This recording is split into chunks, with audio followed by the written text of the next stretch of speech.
All right, but seriously, the reason why we had you on, the Jaden Ivey trade talks are persisting. You guys are going to war on Twitter, man. I saw you beefing in the streets. In the streets on X. What's going on, man? I'm losing brain cells. That's what's happening. I'm like, I can't comprehend what I'm seeing. So obviously it all started off. I heard you guys mention it a little bit. It all started off because Bleacher Report had that fake trade that came out. I think it was 2 days ago or something. It had Jaden Ivey, I think 2 first-round picks for Derek White and this Bailey dude. I don't know who he is, but I think it started with that. And then Omari of the Free Press today put out 3 trades to potentially do with Boston, and one of them was going after Derek White. And it's not even I think I heard one of you guys say it already, that it's not even so much just about that trade package that's already been put out. It's not even just about the trade package. About the Ivy and 2 firsts for Derek White. I said already on Twitter that you probably just shouldn't be in the Derek White business in the trade market, because that's probably around what they're going to ask for him. They're going to ask for a young player and a few picks. That's probably what they're going to ask for if they move off of him. They're trying to shed some salary, but he won't be one of the guys they just move for salary. It's going to be Drew Holiday and Kristaps. So they're trading Derek White because they actually want some value, and they're blowing it up or trying to retool basically for when Tatum comes back. So the trade itself is not even what I lost my mind over. It was when people actually started to try to say that Ivy's near this level of Derek White, and that you just wouldn't want Derek White in your team. And that's when I just lost it. I couldn't I'm losing brain cells over here. Yeah, I agree with you on that 100%. I just said it, when we were trying to get your sound, that Derek White is pretty much better at everything than Jaden Ivey basketball. When you look at defensive perimeter, interior defensively, interior scoring on the perimeter, his ability to get other players involved. I saw someone put up stats of when he's asked to be the number 2 on the Celtics when either Jaylen Brown or Jason Tatum was out, and he's putting up 22 points a game with 5 assists and similar, if not better, efficiency numbers. I was like, okay, if it was just straight up, then we could have some talks. But I think the 2 first-round picks is where I get off. I think people see the speed and dunking, and they're just like, all-star, all-pro, no way this fails. It's what are we doing? No, it's the thing. This is going to be a thing all offseason, because it is every offseason since Jaden Ivey's been drafted. Jaden Ivey is just one of those divisive, controversial players that anytime you discuss him, it's going to be a civil war. It's going to be just it's going to be crazy, because he has such strong fans. And then he has some people that don't think as highly of him as them, and then it just becomes a war. I really don't even want to turn this into an Ivy versus Derek White thing, but they set me off so bad with the there's so many people that actually believe this is close. I had someone say to me, "Oh, well, Ivy's a better slasher than Derek White." I'm like, well, in what world? Derek White shoots 71% at the rim. Ivy barely shoots 60%. We gotta stop. We just have to. You can believe in Ivy, you can believe in his future, but I'm not joking when I say this. I don't know if there's one thing he does better than Derek White on the basketball floor. I'm not even joking when I say that. I don't know if there's one thing. So you can. I understand not wanting to give up future assets for Derek White. If that's where you stand, I get that. If you want to be high in Ivy's future, I get that too. But for the people that have been actually trying to push the idea that Ivy's in the same stratosphere as Derek White right now, that's what had me losing my mind all day. Yeah, and Jaden Ivey obviously has more potential. Derek White is what he is. He's a solidified veteran in the league who has a championship and was one of the best players on that championship team, by the way. But Jaden Ivey has potential to get somewhere else. But right now, there is no question. It's not even debatable. Yeah. Oh, man. No, yeah, I agree. I think this is where Ivy. I'm sure I can turn this into a little bit of an Ivy discussion. I just recorded about Ivy's season review let me see what day it was. It was a few days ago, and the problem when discussing Jaden Ivey, I've realized in this fan base, in this community, the problem is that everyone's operating off of a wrong premise and a wrong starting point. Because so many people are confused about what it is he actually has to improve on and what he is he struggles at and what he is actually as a player. For example, so many people are wanting the Pistons to get a secondary creator, a guy who can create with the ball in his hands, go and get a bucket, and create advantages. I mentioned this on the podcast. You want a guy who, on any given offensive possession, you can send Cade to the corner and say, here you go, you got a break. We trust this guy to go create an advantage and make the right decision off of it. And the areas in which Jaden Ivey thrives at right now, is as a catch and shoot 3-point shooter and someone who's a great cutter and great at playing off of Cade's gravity. He's good at playing into gaps defensively when he's not the one being asked to create those specific advantages. Yeah. Once you put the ball in his hands, everything crashes down. He's not a good player right now with the ball in his hand. So I think that's where everything starts is people think that he's this great on-ball player, and you can't wait till he gets back so he can be this on-ball guy when he hasn't proven so far throughout his career to be an on-ball guy. Like, I'm going to bring these numbers up on the podcast later, but since I'm on here, I'll nerd you guys out real quick. So this year, Ivey jumped. His efficiency field goal percentage jumped from 49% to 54%. So after looking at that, you think, okay, that's great. He made a big improvement this year. That's until you dive further into the numbers, which is, look, he improved as a three-point shooter 100%. Give him credit. He had a career best year, and there's reason to be hopeful for him, for sure. I'm not saying he's not going to get better. I hope he does get better. But if you look deeper into the numbers, the only area on the floor, and I'm only doing this because so many people told me a bunch of BS saying he improved everywhere, and that's just not the case. The only areas on the floor he's improved at is as a three-point shooter above the break. He shot 44% from three this year, and he took a lot higher volume, so that helped his efficiency, which is good.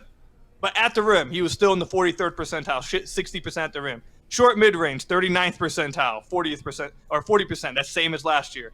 33% on long mid-range, 36th percentile. That's actually worse than last year. All mid-range, he shot 38%. That's less than last year. He's in the 32nd percentile. On corner threes, he's in the 32nd percentile. As a pick-and-roll ball handler, he's in the 30th percentile. In isolation, he's in the 7th percentile. So, like, I know that I always get painted as the Ivey hater because I happen to just read numbers correctly, I guess. But, like, did he improve? Yes, he improved as a three-point shooter, and he's a good off-ball player that can feed off of Cade. But there are questions about whether he actually is this second on-ball creator. To act like there aren't questions or that he's proven that to be the case, I think is just flatly wrong, and you're just being blinded by fandom. Yeah, and real quick, we've got a super chat in here from Luigi Gaming. He says, y'all act like White is an MVP. He's a third option. Absolutely, Luigi Gaming. He is a third option on a championship-winning Celtics team. And Jaden Ivey's not an MVP either, man. Yeah. Like we right, that's why. This is what I'm like, it'd be different if the player we were talking about in comparison was I would get that. But and also this idea that Derek White doesn't have any on-ball juice, like he's only this catch-and-shoot three-point shooter, it's just absolutely false. I mean, Derek White, if he was on this Pistons team, and again, I'm not saying the Pistons should go out and trade for him and trade all these assets. I get running it back and develop. I'm not making that claim. But if Derek White was on this basketball team, dude, they'd beat the Knicks. If they had Derek White, they are beating the Knicks, and they might be in the Eastern Conference Finals. Like, he is really, really good. Like, I feel like Pistons fans don't really know how good. Like, there are times, and I've talked with some Boston Celtics people along with Locked On Celtics guy. But there are times where Derek White is their second best player. Maybe not throughout the entire season, but there are times when he is their second best player on the floor. Like, he is really damn good. You could say him or Drew Holiday was their second best player in the finals, like when they won the championship. Oh yeah, he was great. Yeah, he was great. I mean, he's a fantastic basketball player. Yeah, I mean, even the Olympic team too. You got so many other guys. Jason Tatum being one of them. Who saw the floor? Derek White's out there getting He plays minutes. a winning brand of basketball. Yeah. He's consistently one of the best role players, I want to say ever. Yeah, like it's off the top of my head, but like right now, yes, absolutely. 2 first-round picks is crazy. Maybe if you throw in Porzingis too, maybe then we could talk about adding some first-round picks to it. But no, just to say you wouldn't do it straight up, like, come on, guys, we gotta. And I love it. You know, that's what Pistons fans are. They ride for their guy. But also, these are the same people that telling me all year they don't watch the NBA. So I guess I can't really be that surprised. Like, that's fair. That's exactly where I want to take it. Is I think you led into the perfect segue here for it. Is I'm in the camp of I don't want to do it not because of Ivey being a better player than Derek White. It's very obvious anyone that watches basketball what that is. I'm looking at it from the perspective of if you're getting a guy like Derek White, who is a 3 or a 4 on your championship team, keep in mind he is an aging player. He is over 30 now. So with that, I'm not making that move for Derek White unless I know I have my 2, and the Pistons are in the process of looking for the 2. So while I don't think it's a bad move for the Pistons to get that guy because he is better than Jaden Ivey, I wouldn't do it because I don't think that the Pistons have a clear number 2. If they had a Pascal Siakam, if they had somebody that was a clear number 2, that's when I think you make that trade for a Derek White, when you cash in one of your young guys and some picks for a player that can help you win a championship. No, yeah, that's a really good point. I'm not going to disagree with that at all. I saw some people, like Keith Black brought this up as well on Twitter, that if the Pistons were in a farther if they were farther down the line in like the win now mode, then I think that I would definitely look to move. Like if that trade was on the table, I would probably be way happier with it if they were farther down the line. But I do think it's fair to say that Derek White, who I don't think he's on the downslope of his career, but he is 30, and the Pistons. I think what's causing this is that the Pistons are in an Eastern Conference that's so wide open that so many people there's a bit of like arguing going on right now because while the Pistons don't have their number 2, there's a lot of people who believe that even without a number 2, if the Pistons make some really big not really big, but just some upgrades along their roster, because of what the East is right now, they could shoot up to being like the Indiana Pacers of this year, or of the Indiana Pacers of last year. But I completely understand that argument, and I don't even necessarily disagree with that. I wouldn't be out there trying to trade multiple first-round picks for a Derek White. And if you do end up, and I don't think they're going to come to this conclusion this offseason, but if they were to come to the conclusion during the season, whether it's Ivey, Duran, or whoever it is, that, okay, we got our answer, we want to move this guy and some picks for a guy, it's probably, you're right, it probably is not, they're probably hoping that it's for a number 2 guy rather than, while I think Derek White is fantastic, that's probably not what they would want their eventual, like, cashing in their chips to be. Yeah. So I do understand all of that. And the last time you were on the show, Koo, you dropped a bomb right before you leave about Zion Williamson being your guy that you would like to see. And he did this off screen. Yeah, you ducked out. Is that still where you're feeling? Is Zion? And what do you see the fit? I mean, obviously the fit is the guy is 25 and 14 when he's healthy, but are you still on the Zion train? I am always going to be on the Zion train because I think he's that good. But I don't think Trajan's going to want him.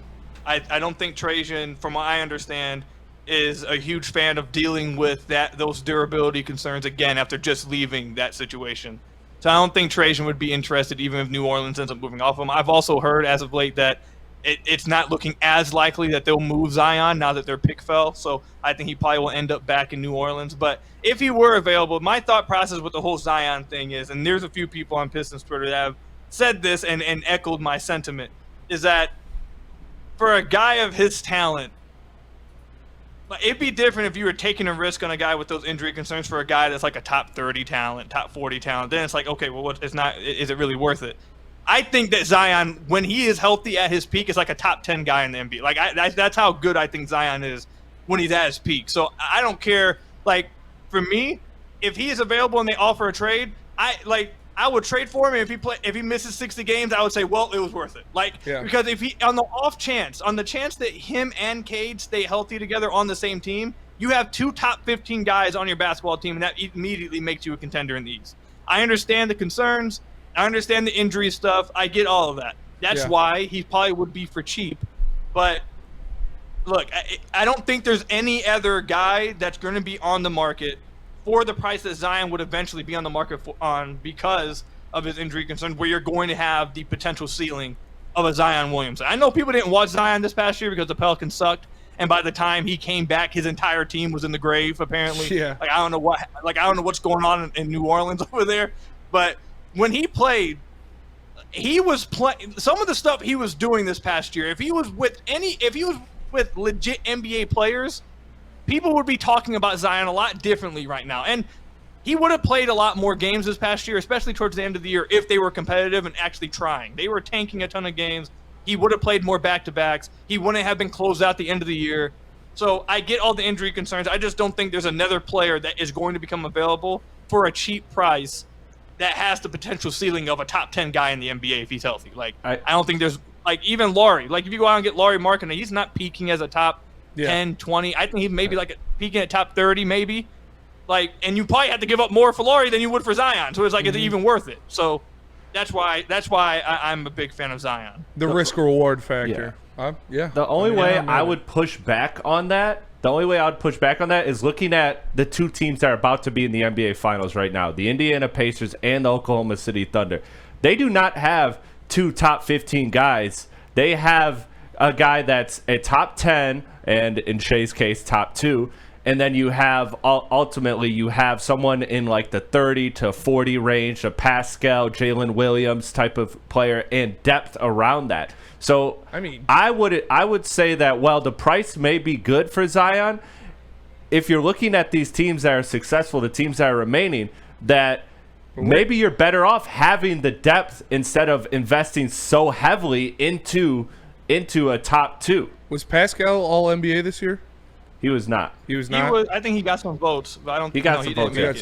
Yeah, but I mean, he's clearly was a top 40 player the way he's playing. Yeah, well, I like the think, Thunder do have two top 15 guys. Like I think J-Dub is pushing top 15. Yeah. I think J-Dub is probably closer to. I would probably have J-Dub top 20. Yeah, top he's 20-ish. 20. He's probably pushing that top 15 area. Yeah, he's 20. But no, the depth part is 100% true as well. There's, I think I recorded about this a few days ago as well, that these playoffs I feel like have proven, if anything, that there is a multitude of ways to build a contender now in this parity, second apron, no longer in the super team era where you have 3 superstars and a bunch of minimum guys. That doesn't work anymore. Look at what happened with the Suns. So there's multiple different ways you can build a championship team. I do think that even with the depth, you do need some top tier talent like Hallie, and I know you like Siakam. I know Siakam isn't like top 15 or anything, but I would probably say he's like top 25-ish, maybe top 30. And then J-Dub, I'm really high on J-Dub. I know I was trolling him a few weeks ago, but it was kind of like a reverse jinx kind of thing. But I really like J-Dub. I think he's pushing top 15. But like you mentioned, I mean, J-Dub's on a cheap contract, so now they're able to fill out the rest of the roster. They can go 10, 11 deep. Indiana can go 10, 11 deep. The Pistons don't need, and I think I said this in the last time I was on here, the Pistons don't, in order for them to go from 6th seed to top 4 seed next year, they don't need to make a trade for an all-star. They just need to improve their rotation, improve from Fontecchio's position and get a legit 4, maybe a starting 4, and move Tobias back down to the backup 4. Get maybe a better guard at the 2 spot as a backup, or maybe move Ivy back. Like those are just like the 6 through 10 spot is where the Pistons need to improve on. If they improve on that, they should be able to take another jump forward. Do they need the second star to be a legit contender? In my opinion, yeah. But do they need a second star to go from what they have 44, 45 wins this year to 47, 48? No, they can make improvements and get to a higher spot in the Eastern Conference without needing to make a big trade. I agree, and that's why I don't think it's going to happen this year. Like I think we are all pretty much on the same page with that. Is that they want to run it back and to see how far they can get with this core. I think you at least got to do it. You're going to do it at some point. You got to point. see. But I think I would be happy or content with if you pulled the plug at the trade deadline. Like, let's see what you got up until then. Am I tripping there? I thought that's long enough time to get a feel. I think the timeline, it definitely is because of like the way the contracts are working out. Jaden Ivey's up for extension this offseason. Jalen Duren's up for extension this offseason. Asar is going to be up for an extension next offseason. In my opinion, I believe Asar is going to be made the priority. I think he's going to get his extension whenever he comes up. I don't know what they're going to do with Jaden Ivey and Jalen Duren at this point, but from this offseason until the deadline, that's when you're going to have to start making some decisions, because in a year and a half from now, if you have Cade locked up on a big contract, Ivy locked up on a big contract, Duren locked up on a big contract, Asar locked up on a contract, and now you got Ron coming up, you better be confident that these 4 guys are a championship contending team. Yeah. Like that's where you need to be at. So if by the trade deadline, you feel like these guys, I feel like if you don't think these guys are a championship contending core, you eventually are going to have to move off of one of them. I don't think it probably happens this offseason. You're right. I don't think they make that decision now. I think they give it to the deadline. But as much as everyone loves this team and loves the core and loves the magic of this past season, simply the timeline of the contracts are enforcing you, if you're a front office, to start making some decisions soon. Like it has nothing to do whether you like this player or not, whether you're a fan. Like simply because of the way the contracts are working and with how strict the CBA is now with the second apron and all this stuff, Cade's already taken up 30% of the cap space, especially with the All-NBA berth. He earned, I think, an extra $60 million. So you're gonna have to start soon. You're gonna have to start being smart with your cap space and start making some decisions. Yeah, I'm with you on that one too. Like even Malik Beasley, what type of money is he gonna expect? And he could command the market. Because I found myself thirsting over Nas Reed a little bit, although they could just match that. But I was like, fuck, we still got Bees we got to pay. I don't know what we can do in free agency. We might have to make a trade if you want to do something. Yeah, so what's probably going to happen with Malik Beasley, the Pistons are going to operate as an over-the-salary cap team, which means that they will have a $14.1 million mid-level exception available to over-the-cap teams, and then they'll have a $5.1 million, I believe it's called a biannual exception, whatever it is. They're going to offer Malik Beasley, I believe, they're going to offer him that MLE, that $14 million. That's the most any team in free agency is going to be able to offer him as well, because every other team's going to be over the cap outside of one or two teams, and I don't think either of those teams are going to be trying to pay $20 million for Malik Beasley. So that's the most that they're going to want. Most teams are going to offer Malik, so I think that's what they'll offer Malik. And then they'll have that $5 million to work with. Maybe they get Malik for less than that, but my understanding was Malik signed this one-year deal last year so he could get a big upgrade this offseason for a longer deal. So I expect him to sign something like a three-year, $50 million deal, something around there. That's what I probably expect for them to probably be offering or him be asking for. And then they have, because they operate as over the cap team, they'll have bird rights on THJ, Schroeder, etc.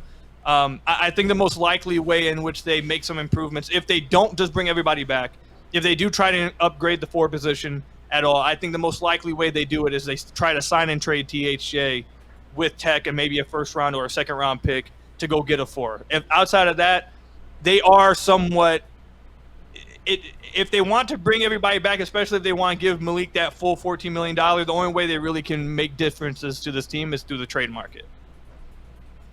Devin Booker, bring him home. That's all I'm saying. Okay. I don't think he's leaving Phoenix. I don't think so either. KD, what if KD to the D happens? Huh? Would you rather have KD to the D?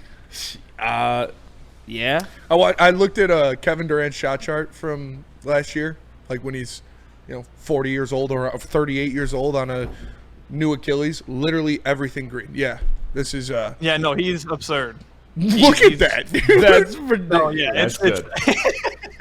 It's crazy. He is somehow. It feels like that. I was talking with someone about this the other day. It feels like KD, maybe like impact wise, isn't as good of a player, but it feels like skill wise he's getting better. Like it feels like just individual skills, he's still getting better. It's crazy. He's the greatest offensive weapon the NBA has ever seen. It's he's definitely up there. He's absurd.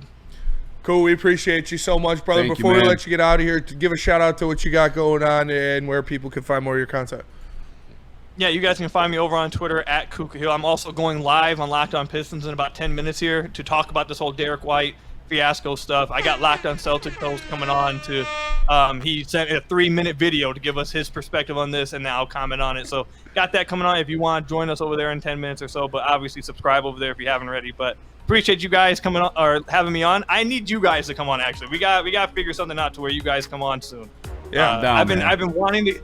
I've said it a few times, but I always get busy and forget about it. But we for real got to hammer something out and get you two on the podcast. Down for sure, brother. I'd be honored, man. I appreciate you. Thank you. Yes, sir. Have a good one, guys. Yes, sir.